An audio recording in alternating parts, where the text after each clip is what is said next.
kembali lagi bersama saya Sultan Rifandi hanya dalam program Interfaith di Mata Milenial Indonesia TV, Matanya Indonesia. Tadi kita sudah membahas banyak mengenai akhlak kita ke orang tua. Kita nggak boleh mengucapkan ketika disuruh, pesan-pesan moral bahwa orang tua kita yang bawa kita 9 bulan. Nah, ini menjadi penting nih. Nah, tapi Gus Yunan ya, ini saya mau melanjutkan diskusinya ya Gus ya. Kan tentu orang tua itu ibu dan bapak ya Gus ya. Tapi yang paling terkenal nih ungkapan bahwa surga ada di bawah telapak kaki ibu. Nah, ini apakah memang secara adab kita, apakah harus kita beda-bedakan antara ke bapak ibu atau seperti apa kira-kira Gus?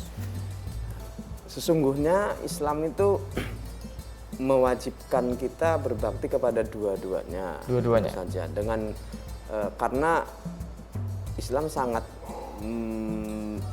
menekankan bahwa segala sesuatu itu berpasangan.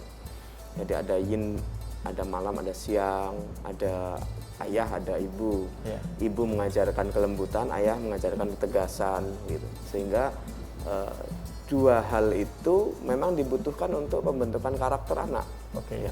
Jadi dua-duanya bisa menjadi pemberi kasih sayang, peneladanan, tapi pada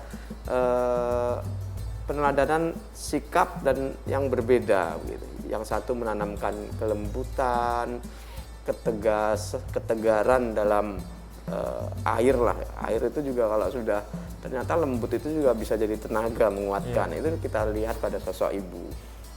Namun ayah mengajarkan kita untuk tegas gitu ya, tegar dalam mencari nafkah begitu.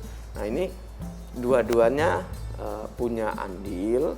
Nah, kalau di ayah itu bahasa Nabi Muhammad itu anta wa malu kali abika, engkau dan hartamu itu sesungguhnya milik ayahmu.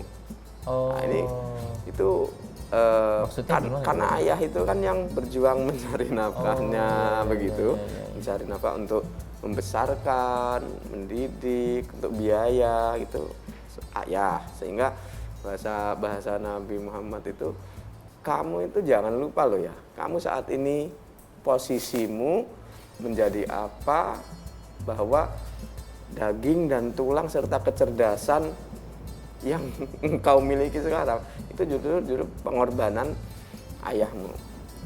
Keluar rumah, menerjang hujan, menahan lapar biar pulang ke rumah bawa mencari nafkah, uang gitu ya untuk anaknya. Nah, itu jangan dilupakan. Namun demikian, ayah yang sudah sedemikian harus kita hormatinya itu, ternyata Nabi Muhammad menyatakan masih satu kali engkau berbakti kepada ayah, kalau kepada ibumu 3 kalinya, 3 kali lipatnya ya. Dalam hadis itu kan, pada siapa Nabi aku harus berbakti? Ibumu. Lalu pada siapa? Ibumu, sampai 3 kali baru ayahmu. Nah, di sini saking memang yang paling berjasa untuk bahasa lainnya itu memandu kita menjadi orang yang berguna itu ya justru ibunda. Karena dalam konsep Islam al-madrasatul ula itu ya, bahwa ibu itu adalah madrasah yang pertama, sekolah paling pertama setiap anak itu adalah ibu. Maka soleh enggaknya seseorang ya, pintar cerdasnya seseorang, terampil enggaknya seseorang, itu paling awal tergantung pada peran seorang ibu, karena dia lebih sabar, lebih telaten, lebih dibanding seorang ayah lah gitu ya. Karena bahkan sampai 3 kali penekanannya Gus. Iya, karena demikian besarnya tanggung jawab seorang ibu di rumah itu. Apalagi sekarang bahasa kasarnya sudah ibu yang juga harus keluar untuk ikut mencari nafkah, aktualisasi dirinya atau ingin berkontribusi bagi keluarga atau lebih besar lagi bagi bangsa dan negara, panggilan kontribusinya itu kan. Nah, itu malah 2 kali lipat lagi. Yang penting kan Islam menganjurkan, memandu boleh aktivitas di luar sepanjang tidak melupakan fungsi utamanya, yaitu sebagai madrasatul ula, sebagai ibu bagi anak-anak dan sebagai istri bagi suaminya. Artinya bukan membeda-bedakan mana yang harus lebih dihormati atau mana yang lebih tidak dihormati gitu ya Gus ya? Enggak, bukan. Kita harus menghormati dua-duanya. Dua-duanya. Ke ayah juga kita harus beradab gitu ya. Iya, Tapi 3 kali lipat ke Iya. ibu. Karena apakah itu termasuk kiasan mungkin ya Gus ya? Bahwa surga ada telapak kaki ibu atau? Iya, tentu saja itu bahasa kiasan, bukan terus kita ambil kaki ibu kita balik kita lihat. Itu kiasan dari bahwa ridhonya, suksesnya kamu itu kalau nuruti keinginan ibu, bahasa-bahasanya gitu. Sampai engkau tuh kesuksesanmu, kebiasaan itu masih tetap di bawah kaki ibumu. Lelahnya ibumu waktu kecil, ya, sehingga engkau bisa menjadi sukses itu berapa ribu langkah yang sudah ibumu lakukan. Berapa sholat malam yang sering dilakukan ibumu untuk mendoakan, mengiringi tumbuhnya dirimu. Berapa kali menahan lapar padahal sambil memberi bekal kita sekolah, padahal di rumah tidak ada apa-apa. Sakit di dalam kandungan juga. Iya, lu Masya Allah. Bahasa Qurannya kan gelap di atas gelap gitu. Gelap di atas gelap. Wahnan ala wahnin, berat di atas berat. Saking ininya. Nah itu makanya kita diminta oleh Nabi Muhammad menyatakan dosa-dosa itu ditangguhkan pembalasannya oleh Allah sampai hari akhir kecuali hukukul walidain, kecuali durhaka pada kedua orang. Itu sebelum mati sudah ditunaikan di dunia ini. Makanya sampai kalau apa istilahnya dalam tradisi satu suku di kita di Nusantara itu, Jawa itu menyatakan bahwa ibu itu istilahnya betorokaton, Tuhan yang kelihatan, Tuhan yang mewujud. Karena ridho ibu, ridhonya Allah gitu ya. Sedihnya ibu, sedihnya Allah. Nah, itu jadi ucapannya, doanya, bahagianya ibu, menetesnya air mata itu sudah representasi Tuhan lah. Representasi Tuhan. Oke, luar biasa. Artinya memang luar biasa sekali, kita harus tinggikan derajatnya, harus sopannya, santun dan lain-lain sebagainya. Nah, tapi dalam kasus pandemi sekarang nih Gus ya, ini kan banyak anak-anak muda nih Gus yang orang tuanya di kampung, dia merantau ke Jakarta, dia merantau ke kota-kota gitu ya, lalu jauh dari orang tua, lalu sangat ingin berbakti, sangat ingin memberikan sesuatu, tapi kitanya juga dalam kondisi yang sulit juga, keadaannya susah juga. Nah, bagaimana kira-kira kita tetap ingin berbakti kepada orang tua tapi dalam kondisi yang terbatas seperti itu, Gus?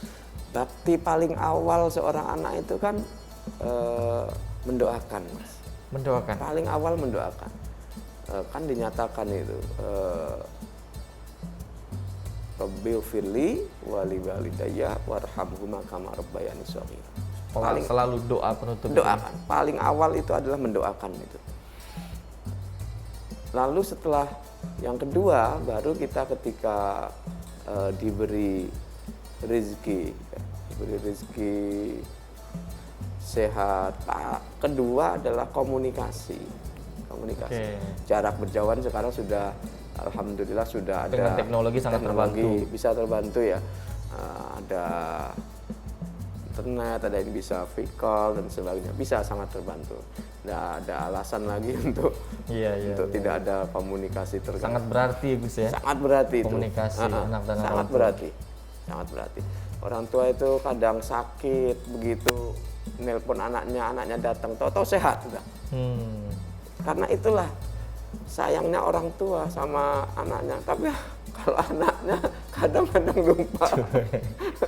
Terlalu cuek, terlalu sibuk. Iya, gitu ya, Gus, terus ya. sibuk. Nah, dia nanti begini, baru sadarnya itu ketika ayahanda atau ibunya itu sudah menghadap Allah, baru tuh Berasa ya. berasa keremes-remes hatinya, ya Allah. Nah, itu jika kondisi sudah begitu kan dia akan